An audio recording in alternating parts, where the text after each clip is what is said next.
Welcome to the Jackson Strength Volleyball Show. My name is Krystal Jackson. I'm a former All-American setter for UCLA and professional beach volleyball player. Today, I specialize in developing setters and helping athletes raise their standard technically, mentally, and as leaders so they can become more confident, consistent, and impactful both on and off the court. This show is especially for setters, but every volleyball player can benefit from these conversations. And if you're a parent or coach who wants to better understand, support, and develop your athlete, you're in the right place too. We'll talk about setting, volleyball skills, mindset, confidence, leadership, and everything it takes to raise your standard and become the athlete and person you know you're capable of becoming.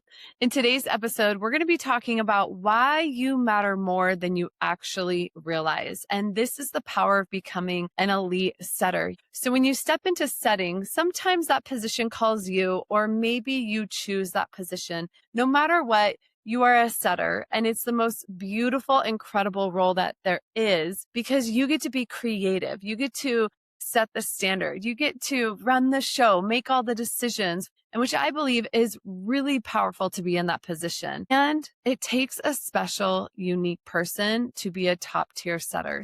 So we're going to go through 5 reasons why you matter more than you realize. And I highly recommend if you want to take notes during these sessions, as I will be sharing a ton of information that you can actually take and implement back into your game right away. Number 1, you set the standard in the gym.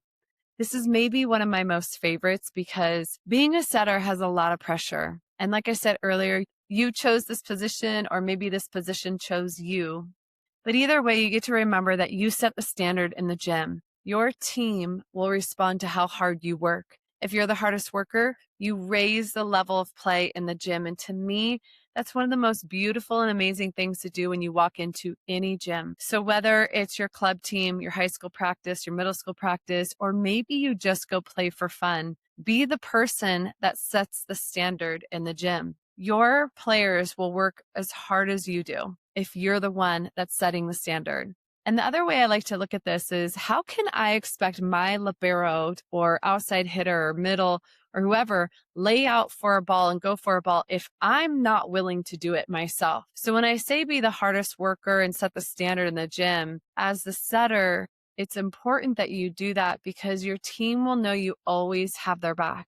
The setter is the glue to the team, which we'll talk about at the very end. But you make the magic happen. You are the quarterback of the team. I'm sure you've heard that so many times. And what's so beautiful about that is if you believe in yourself and you know that you matter, setting the standard will become easy. If you're doubting yourself, you're questioning yourself, you believe that you're not good enough, you're not meant to be here, or maybe that your coach is doubting whether they took you or not. You guys, I get all these things. I've been there too as a top tier setter. I had all these doubts and fears myself. And that's why I actually started the show, was I wanted to be able to come in here and share with you that you're not alone, that you have a team of setters out there that are going to love you and support you through your journey. So next time you step onto the court, I want you to own that responsibility. Be proud at the end of practice that you raise the level of play in the gym. Now, you definitely don't want to be the person who lowers the standard in the gym. That is okay letting a ball drop on the ground without going for it, or who just defaults to bump setting rather than hand setting every single ball. You definitely want to stay away from being that person, and you want to flip the switch in your mindset that you are who sets every ball with your hands, who goes after every ball, no matter where it is on the court. Even if you're diving off the court and you have no chance to get it, you still go for it. And you're lifting up your teammates. If you allow yourself to get into your head and you think all about yourself, you're doing a disservice to your team. I remember telling someone that one time, a setter that I worked with, and that stung. And maybe that stung for you too right now. That's okay. It's all coming from the most loving place to make a difference for you. So remember, every time that you put your shoes on and you're stepping into any practice, any gym, no matter where you are, no matter if you're the oldest person in the gym or the youngest person in the gym, you set the standard. And I'm going to tell you a quick little story about that. My daughter, who did a flag football camp, she was by far the youngest camper in the group. And she came home day 1. She's like, Mom, I dove after every ball. No one was diving. I don't understand. Like, no one was diving after the football, but I was. And I was like, awesome, babe, way to be a hard worker. In our family, we promote attitude, effort, hard work, and coachability. Those are the things that we can control. So at the end of the camp, she runs up to me and she shows that she got the Hustle Award for this camp. And the reason why I'm sharing that is she was by far the youngest girl there. But hustle doesn't take any talent. Hustle was just a choice. And my beautiful daughter was the one that got chosen, even though she was so much younger than everybody else. So your age actually doesn't matter about you showing up to set the standard and be a leader. It's a choice that you make. It's a decision that you step into. Remember, your effort, your body language, your communication, your preparation, and your response to mistakes will tell your team what the standard is. Number 2, you are the emotional regulator. And let me break that down so you know a little bit more about what I'm saying. If you are all about you and you're thinking about how you're playing and that you're not good enough, your coach is going to take you out, you're playing bad, you suck today. I know all the things that you say to yourself. You are doing a disservice to your team. The reason why I call you the emotional regulator is you actually don't get to be in your head when you're playing. You get to put your emotions and feelings to the side and handle them after the game. I'm not saying don't feel your emotions. I am an emotions person. I love emotions. I study them. I want you to feel your emotions. But when you're on the court, you are regulating your team's emotions. So we don't want your team to be too high or too low. You want to be the steady person that keeps your team moving forward point by point. So what do I mean by that? Let's just say your libero is not passing well and you can see the emotions on their face or through their body language or through their attitude that they're mad, upset, and angry at themselves. It is your job and responsibility to go talk to that player. Some players respond really well to tough love, and some respond really well to cheerleading, and some respond really well to a mix of both. You have to know your teammates, and that'll be a whole nother episode in the future where I'll actually break it down about how you discover whether they need you to be tough love, the cheerleader, or a mix of both. But I want you to just think about one athlete right now on your team, the one who gets in their head the most, the one who has attitude when they're not playing well. They push out their frustration onto their team. And I want you to think about that athlete right now. What do they need? When they're not playing their best, do they respond better to you saying, hey, let's go, get a good pass, or hit that ball on the court? Or do they respond better to, hey, you got this, you're the best passer ever, or swing away, I'll cover you? Or maybe you have to have a little bit of both. I want you to just think about the athlete and make the decision, what do they need? And then go and practice that. The key is that you understand your teammates, and not every teammate is going to be the same. That's for sure. Everybody handles stress and pressure differently. So that's why you have to tailor who you are to your teammates. That is why you're the emotional regulator. Also, another aspect of this is when you guys are down, you actually get to bring the team together to calm them down. You get to slow down the game. And you got to problem solve right away. We'll talk about that a whole nother time. There's so many things, you guys, for me to talk about. And that is why I wanted to start this show, so that we could talk deep about these topics that not a lot of coaches, I feel, know unless they've been a setter, right? It's hard to actually coach this position if you've been an outside hitter or a middle blocker. I'm here just to guide you and support you and get the most out of you. Okay, going back here. So you are that emotional regulator. When things get tight, you got to calm it down on your team. When the score gets tight, when it gets loud in the gym, you got to calm your team down. And here's the thing to focus on is 1 point at a time. A lot of times what happens is athletes focus on the end result and they're so concerned about winning the set or the match, when really in that moment, they just need to focus on that one next play, that one set. And that's for you too, that you're creating the best play for the next point. Last thing to remember is your energy can settle down the team or it can add chaos. So that is why I call you the emotional regulator. And that's also why after the game, go feel your feelings. You can be mad, angry, upset afterwards, but when you're on the court, you're a pro, you're neutral. You're not too high, you're not too low. I do want you to celebrate, but also you keep your team grounded. Number 3, you are the leader and decision maker. This to me is one of the most fun aspects of being a setter because you get to be creative. You are calling the shots and creating plays. Now, when you create the plays, you're doing your best to create a one-on-one opportunity or even no blockers up for your hitters. That is so fun, but you got to step into that role deeply. You got to be the type of setter that is a deceptive setter and strategic setter. And we'll talk about those more deeply, but I just want you to hear those two words, deceptive and strategic. Deceptive is being someone that is hard to read. The other team doesn't know who you're going to set because you take the ball in the same location every time. And or maybe you fake like you're going to hit and you side set, or you fake like you're going to hit and jump set, turn, set one of your pin hitters. Maybe you're set up like you're going to set an outside ball and you reverse the flow to your back set. There's so many different things you can do to be a deceptive setter. Now, the other word is strategic. Strategic is being a smart setter.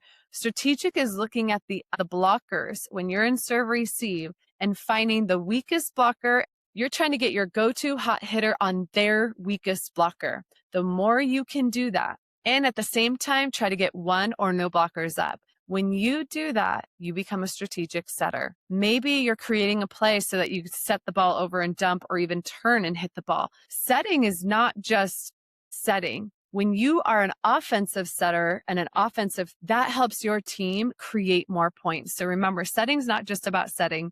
There's so many more aspects of setting, but that's why I want you to know you matter more than you realize. You are the one running the show. You are the one creating the plays. You are the one that is literally getting points for your team because of the plays that you set up and the decisions that you make. So the key to making that all happen is you must trust yourself. And I share this with you because I want you to practice from today moving forward to trust yourself in every single decision, whether that's what to have for dinner, what to do for your workout, what ball to set on the court. Everything that you do, you're practicing trusting yourself. And you can even say it. I trust myself. I trust myself. I trust myself. I trust myself. The more you believe this, the better you'll be on and off the court. Lastly, you're constantly reading the game, making choices, and deciding who gets the ball. Your leadership is not just about talking, but it's actually how you respond under pressure. And that is one of the most powerful things. Remember, you set the standard. You're the emotional regulator. You're the leader on the court, and how you respond to pressure is everything for your team. And lastly, pressure is a privilege. So remember, you chose this position or this position chose you. Either way, you chose to be in the greatest position under the most amount of pressure. So love that up. Number 4, your impact is bigger than your stats. I put this in there because sometimes we get so attached to our results and our stats. And I'm someone who loved it too. After every single match, I was given a stat sheet so I could see my assists, my digs, my aces. Those are the things that I was focused on for my personal game. And then I also look at my hitters' stats, and I wanted to see how many attempts they gave them, how many kills they had, how many errors they had. And that way I could improve and get better. But I also want you to remember that you are more than your stats. You are more than an athlete. You are this beautiful, amazing human being and soul that is here for a specific reason and dream. And volleyball is just one part of who you are. And your goal each day when you go to practice and when you get to go compete is to be your best. But once you step off that court, who you are is all that matters. Are you kind? Are you respectful? Are you a hard worker? Are you a great teammate? Are you coachable? Those are the things that truly matter in volleyball and in life. It's not the numbers. The numbers just give you information of how well did you prepare, how well did you perform that night. But again, who you are off the court is more important than the wins and losses on the court. Number 5, you are the glue that holds the team together.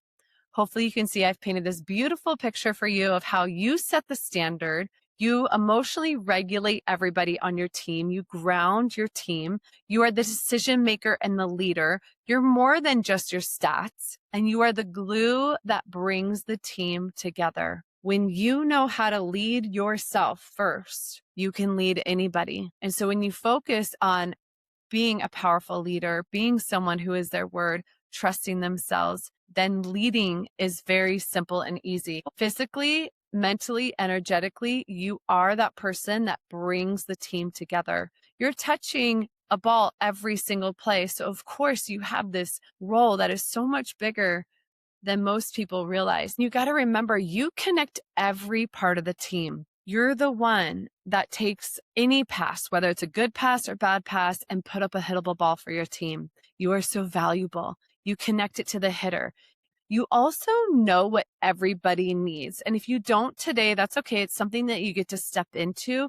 Learn each one of your teammates and what they need. You also build trust with your teammates. That is so powerful. Your job is to get the best out of your teammates. That's why you are the glue, because you are that person that can get the most out of your teammates. And a lot of the times you're actually taking responsibility for maybe mistakes that aren't even yours.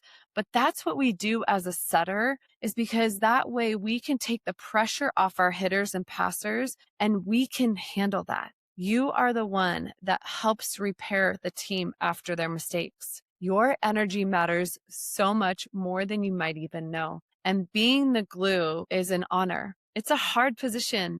I'm not going to lie. There are so many hard moments, but also at the end of the day, you matter so much to make your team great.